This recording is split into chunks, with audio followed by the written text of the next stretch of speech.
Welcome to Meet Your Rep, candid discussion with the senators serving in the Virgin Islands Legislature. Welcome to Meet Your Rep. I'm Africah Harrigan, and joining me today is Senator Myron D. Jackson. How are you today? I am wonderful, thank you. Wonderful. Let's go into your childhood. Tell me some more about that. Well, where do you want to start? We can start at age 5. It's a good age. Well, at age 5, my parents did a major transition in their lives. Age 5, that would give me the early 60s. So, What was the Virgin Islands like in the early 60s? It was very interesting. I always tell those who ask the question, or I tell the stories about my childhood growing up in St. Thomas in the 60s was very interesting. I grew up around the field. We lived at number 33 Hospital Ground. It was a concrete modern structure, at the time 1-story, and later it became 2-story. It was owned by Judge Michael, who lived down the street in a vernacular house with his wife and his children, parked his car in front of the house. Our immediate neighbors to the left were David and Viola Monsanto. Mr. Monsanto was a school teacher, and he taught the industrial arts at Charlotte Omni High School. His wife was a housewife, home executive. She ran the household. Her maiden name was Frances. And they had 2 daughters, Doris and Clarice.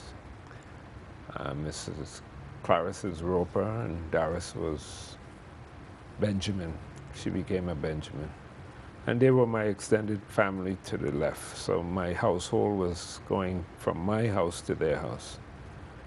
And they were Seventh-day Adventists. So my early childhood began at Miss Vanderpool's school up the street from where we lived. And that was, she was a maiden, Miss Ferdinand, and Agatha Ferdinand Vanderpool.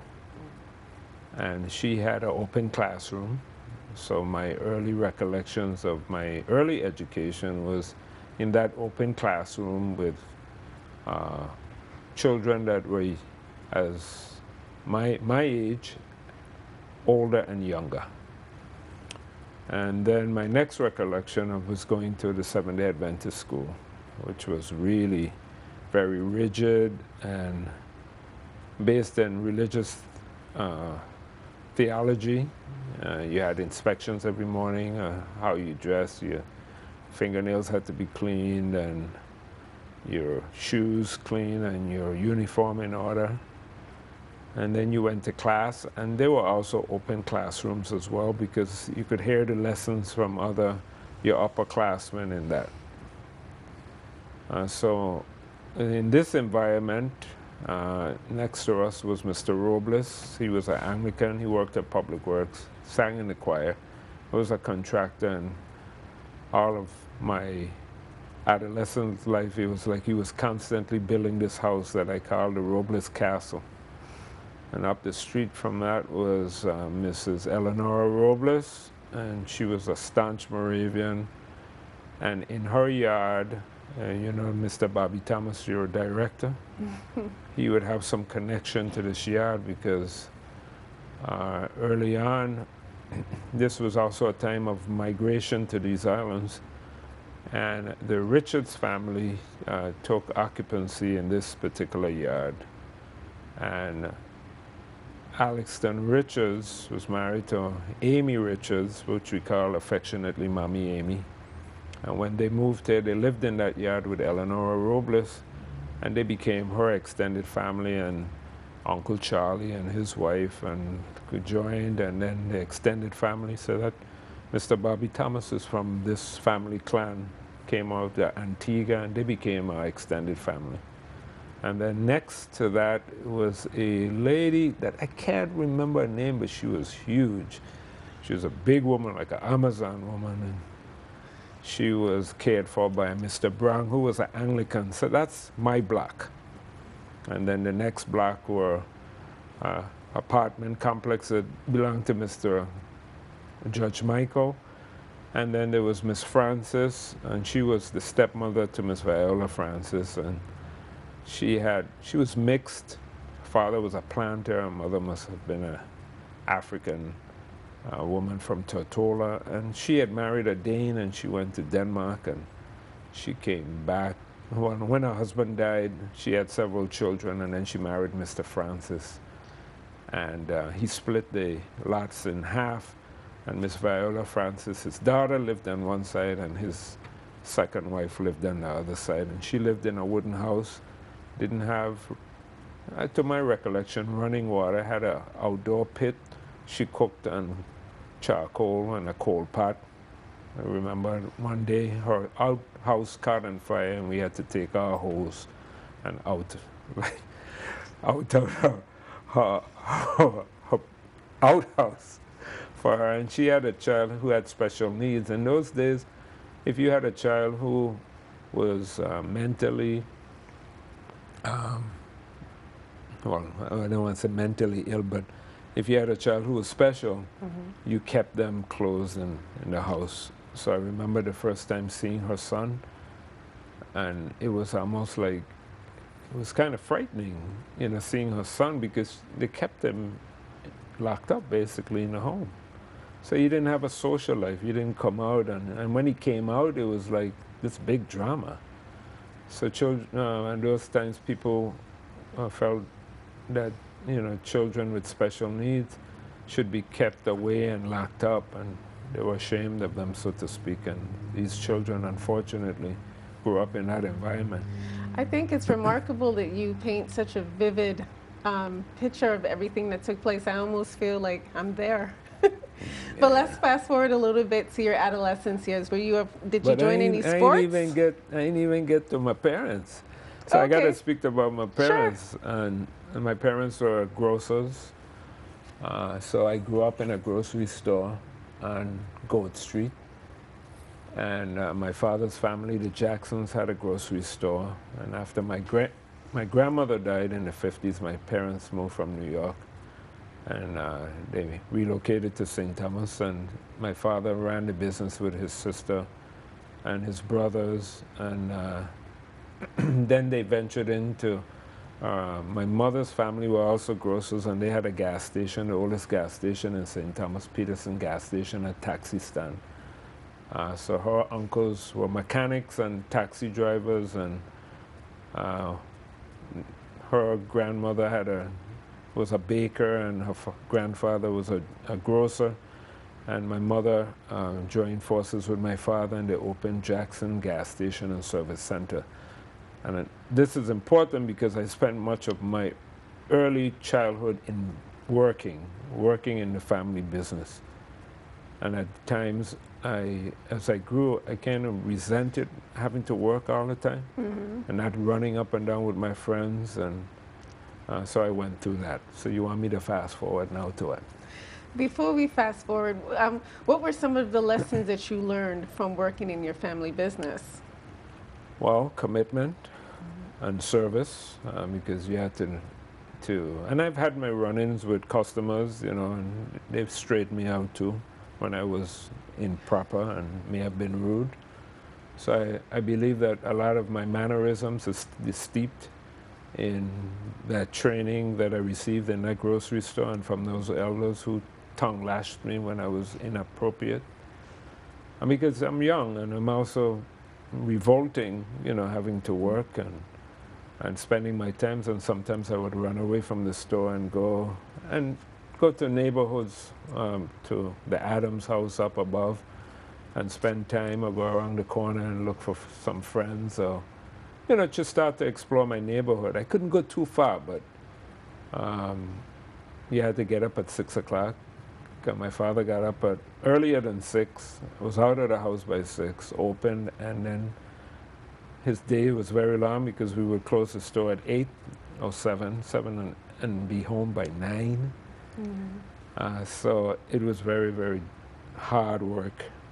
And He later closed the grocery store, and then we focused on the gas station and service center. And I must say that this service center is what we call convenience centers today, but if you could imagine in the 60s that you pulled up that gas station, could buy a radiator cover, a fan belt for a car, a dolly for your daughter, roasted or rotisserie chicken, a freezy, ice cream, dundisla, jabon, sugar cakes, tart, Vienna cake, carrot cake, you name it, beer, juices, freezies, popcorn, you name it, we had it. And that's back in the 60s. Was it challenging working in the family business and going to school as well? Yes, it was. Because when you came, you had to work, and you still had to find time for your studies, and sometimes it wasn't a good mix, because you came and you started working and doing what you had to do, and then you may start your homework and you had to stop and serve a customer. So it was very challenging, and I know at times I would ask to go home, just to crunch for tests or my studies, So when I got to high school, I went to All Saints School after Seventh-day Adventist school, and in my 8th year at that school, they were not meeting my particular needs of my interests, and I was interested. I really knew that I wanted something different, and they were very academically inclined, and I was very artistically inclined. And my father asked me, well, you have to make a choice what you want to do. You're going to either Catholic school or Charlotte-Amalie High School. I said, Charlotte-Amalie High School. So I went to Charlotte-Amalie High School, and I have no regrets, because my first year there, you were introduced as a freshman to all of the various departments. You had to take industrial arts, and then in industrial arts I took drafting, and then I took the art department, and I took music. You had to have your physical education, and then your college preparatory courses. So I went to the music department and the art department. So by my next year, in 10th grade, I became a major in art. And so 10, 11, and 12, I became an art major college preparatory. And Miss Edith Woods was the director of the art department, and Mr. Hogan, and I forgot the name of the other industrial arts teachers, and there were a couple others. And we went through the whole courses of education. So by the time I was ready for college, my portfolio was ready. And I submitted it to, I think, maybe 2 colleges or maybe even 1. I don't know how Parsons School of Design came up, and I was like, Parsons School of Design? Okay. And they accepted my portfolio, and I went to Parsons School of Design after I graduated from Charlotte-Amalie High School. By then I had not written, but I had illustrated my first book. So I had been published. I submitted that as part of my portfolio, and it was Arona Peterson's book on her stories, folk stories, called Creole Catch and Keep. And I did that for her, and she selected me to be the artist. So at 12th grade, I had already published as an illustrator, and that's unheard of for most high school students. You never think about this until afterwards you see the significance of it. And it also became a preservationist in high school, because the government had decided to pave the sidewalks with concrete over these flagstone, blue bit, and brick sidewalks. And they started in front of the Memorial Moravian Church, the head of the paved street, which is the stoplight at Noragata, by Wet Willie's, and they were coming down, and they poured the stones, the sidewalk in front of the Memorial Moravian Church. So when you come to that church, you step onto a concrete sidewalk, but underneath is blue bit. So across the street we were able to save. So we actually went out and protested against the government. And we asked Attorney Edith Bourne to represent us, and we took the government, the Office of the Governor, and the Historic Preservation Commission. We filed a grievance, and they put a stop order and pouring concrete on top of the sidewalks. And that's my first advocacy as a preservationist. And that I didn't consider myself a preservationist. I'm a concerned Virgin Islanders for this built architectural heritage. And it was entered into the congressional record by Ron DeLugo. So our efforts were then recorded. So this is recorded history as well. So would you say that it was in high school that your passion for art was first discovered? I wouldn't say it was discovered in high school. As a child, I used to draw constantly, and I think I wanted to be an architect. And a friend of mine, a colleague, most recent trip to Denmark, as we were discussing the built environment, and I'm a senator, and we're talking with the School of Architecture in Aarhus, and I'm having a discussion with the professor and the dean of the college, and we started to talk about building solutions.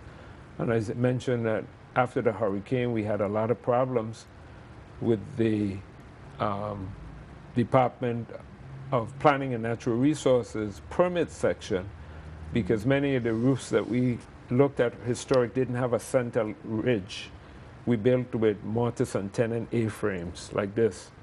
And you would do a series of those, and then they were tied in to the ridge and then linked by mortise and tenon, each one to a hip roof.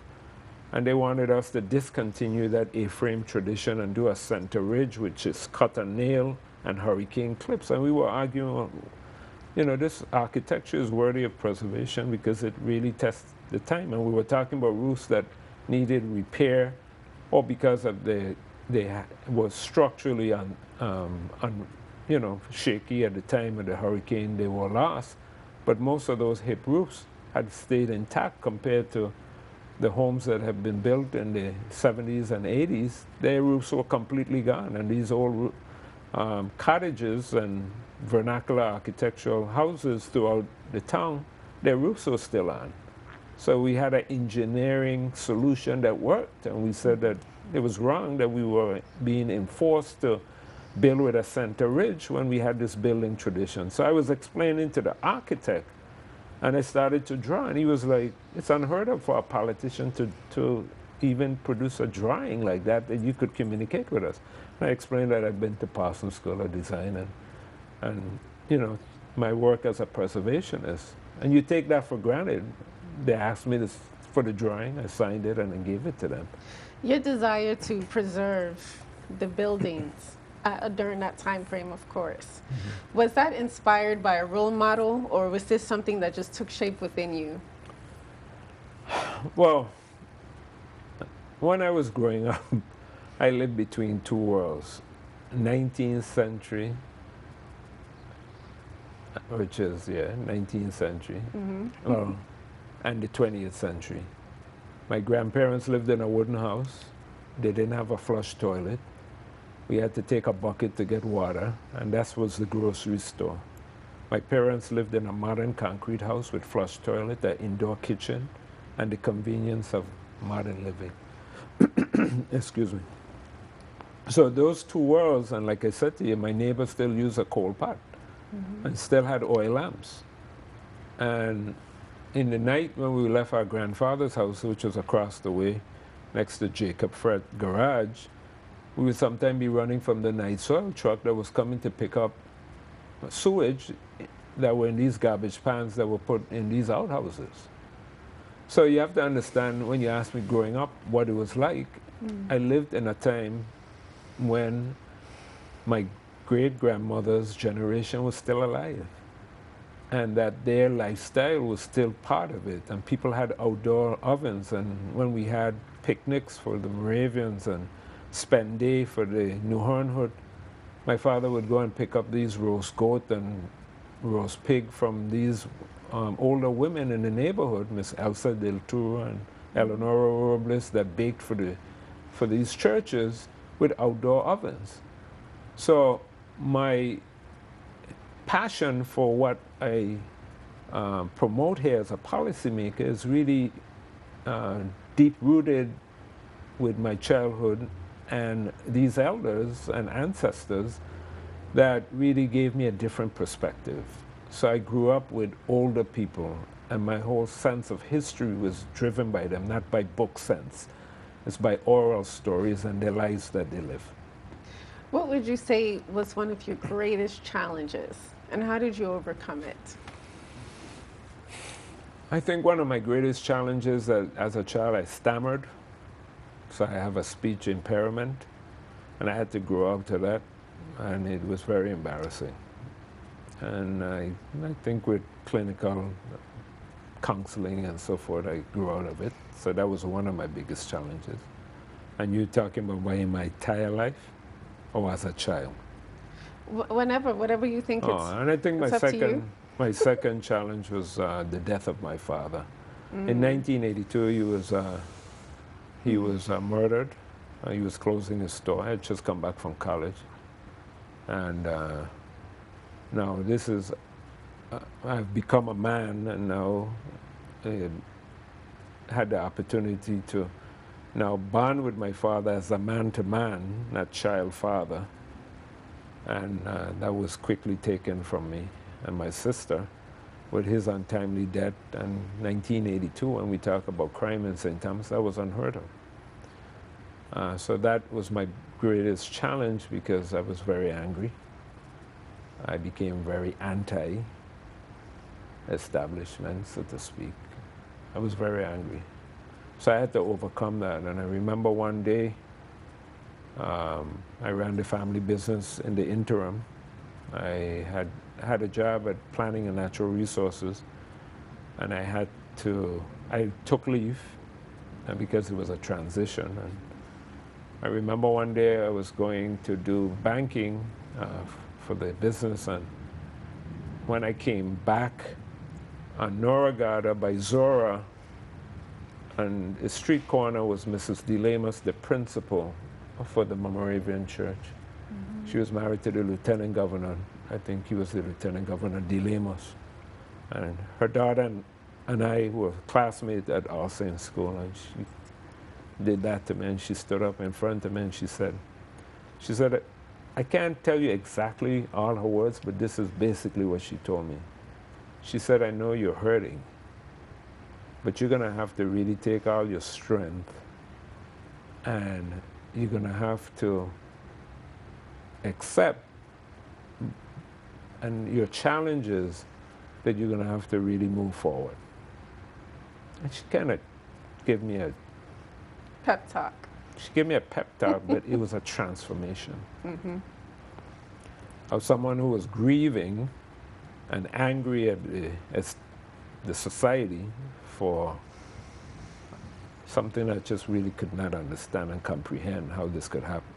Unfortunately, in comparison to today's society, there are a lot of black males who are fathers who die violently. Yeah.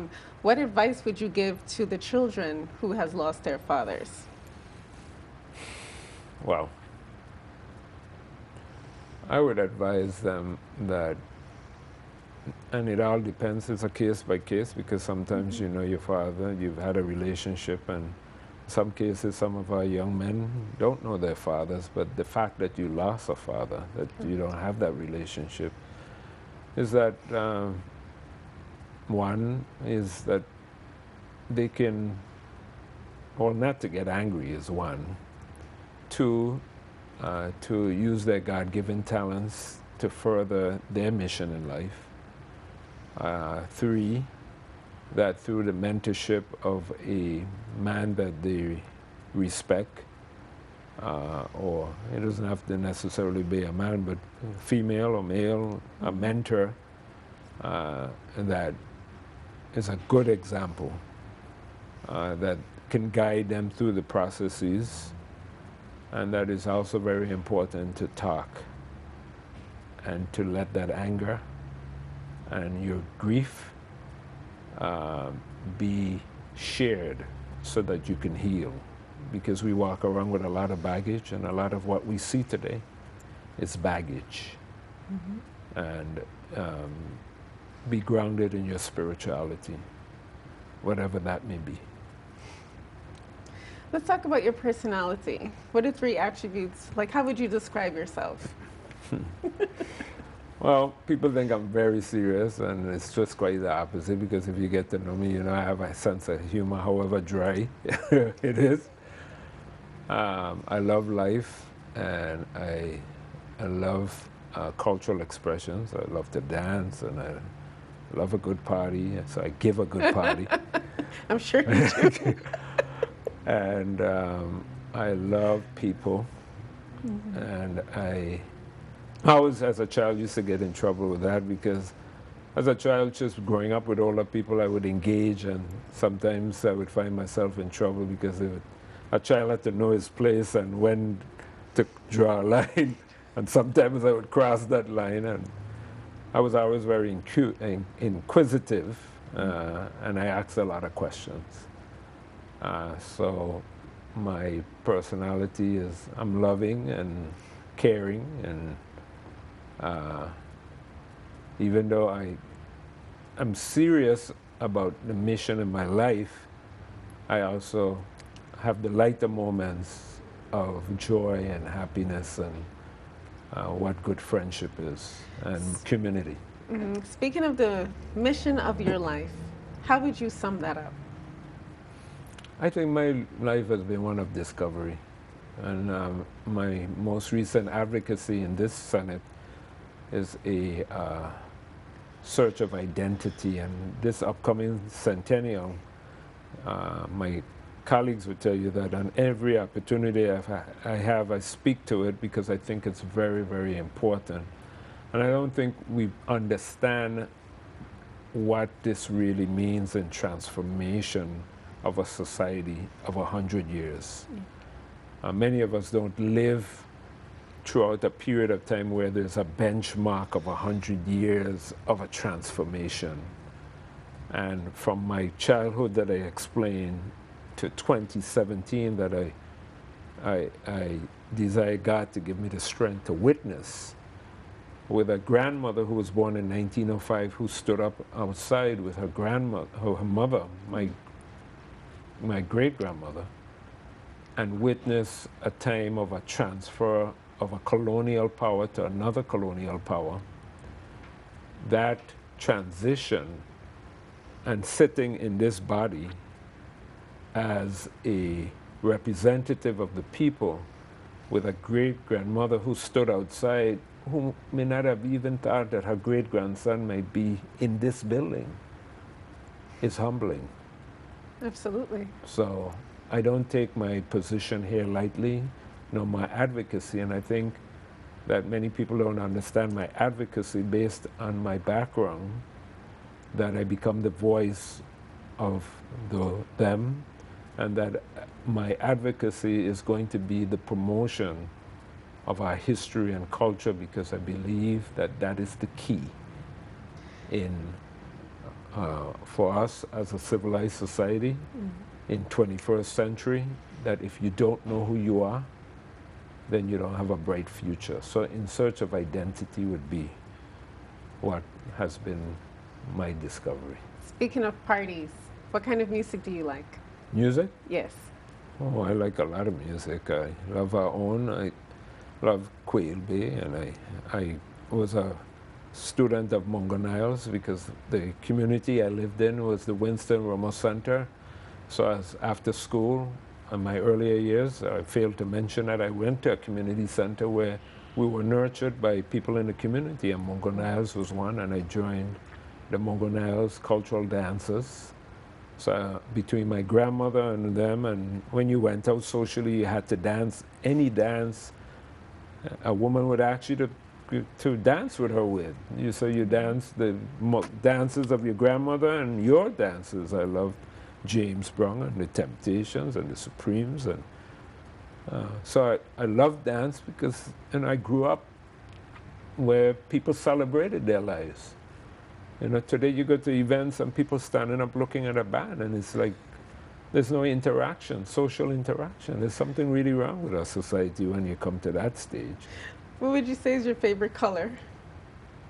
My favorite color is, I like blue and I like gold. Why blue and why gold? I don't know. Blue is very calming, and True. So I love the cobalt blue, and from a child I like to go to the airport and see the blue lights on the runway, so maybe that's the association. Cobalt blue. And then gold, because when I wear it, they tell me I look good. What would you say is your proudest moment of your life? My proudest moment of my life. Well, I think graduating from Charlotte Amley High School with a diploma, my second Parsons School of Design with a diploma, because that's challenging. We didn't have a talk about making a transition from a Virgin Islander in a protected environment to a New York City urban school, mostly white, where your issues of your identity are being challenged, yes, by white professors who don't understand your imagery and so forth. So that was one. And then the third would be my installation as a senator serving the people of the Virgin Islands. So those are the three. What do you do in your pastime? Well, in my pastime, for my pastime, I like to look at movies. I like to go to the movies, and especially with the stress that I have, I find it to be a world of discovery, because as an illustrator and telling stories, I think I follow what a director would do in weaving a story. So the manner in which I speak to you would always give you images, vivid images. That's what you see in my art. I failed to say that I'm a painter, and I did say I was an illustrator, but if you look at my work, it tells a story. So Any particular genre of movie? I like vintage. I like Vintage? things of the past, and I like some science fiction, but I like stories that talk about the past. And then I like spiritual, ones that go beyond, that speak about metaphysics and spirituality. Senator Myron D. Jackson, thank you so much. You finished already? For your time. It was very Thank you very interesting much. having this discussion with you. The same. Thank you for tuning in to Meet Your Rep. I'm Africah Harrigan for Legit TV. Meet Your Rep. Candid discussion with the senators serving in the Virgin Islands Legislature.